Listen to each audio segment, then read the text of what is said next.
Avez-vous déjà essayé de décrire ce qu'est la gloire? On ne peut pas le faire.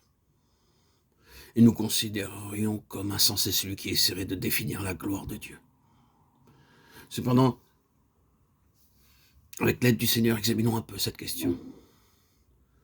Qu'est-ce que la gloire? Avant d'essayer d'apporter une quelconque réponse, considérons un peu le domaine que cela concerne.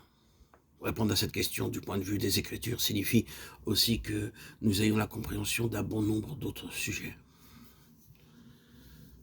Pour commencer avec cela, comprendre ce qu'est la gloire implique de comprendre Dieu, car il est le Dieu de gloire. Le Dieu de gloire apparut à notre père Abraham, acte 7.2.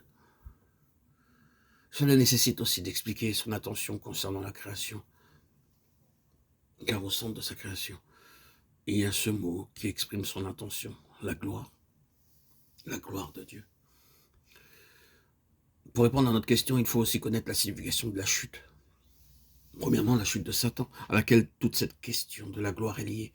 Et ensuite, la chute de l'homme, car au cœur même de l'existence de l'homme, dans le dessein de Dieu, réside cette question de la gloire.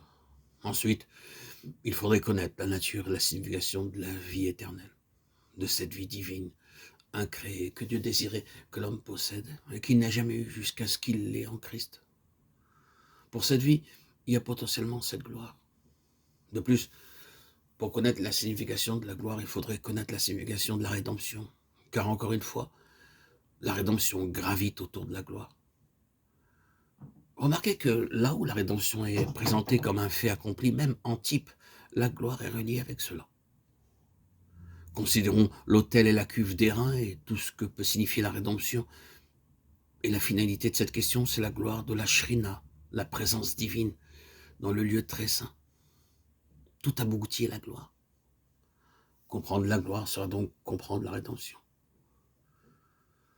Pour répondre à cette question de la gloire, il faudrait aussi expliquer le sacerdoce et le gouvernement dans leur signification divine et spirituelle, car ces deux aspects sont toujours liés à la gloire. De toute manière, pour comprendre la gloire, il est nécessaire de parcourir toutes les Écritures. Quand je vois cette question de la gloire, je redécouvre la Bible. Je pensais que ma vieille Bible était merveilleuse, mais inaccessible pour moi, et cela met une Bible nouvelle entre mes mains. Il en sera de même pour vous, si vous voyez la signification, le contenu de la gloire. Cela nous permettra de saisir toute la signification de Christ. Il est la gloire de Dieu, toute la gloire de Dieu est centrée et réside en lui. Toute son œuvre est liée avec la gloire de Dieu. Il vint en ce monde duquel la gloire était partie, comme le gardien de la gloire de Dieu. Comprendre la gloire sera comprendre Christ.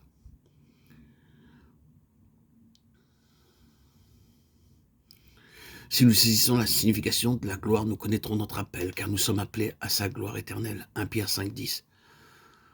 Pour célébrer sa gloire. Éphésiens 1.4.6. En outre, nous commencerons à comprendre notre vocation et notre service, car après tout, en quoi consiste le service de Dieu? Tout service de Dieu et pour Dieu peut être mesuré en tant que valeur spirituelle par un mot, la gloire de Dieu.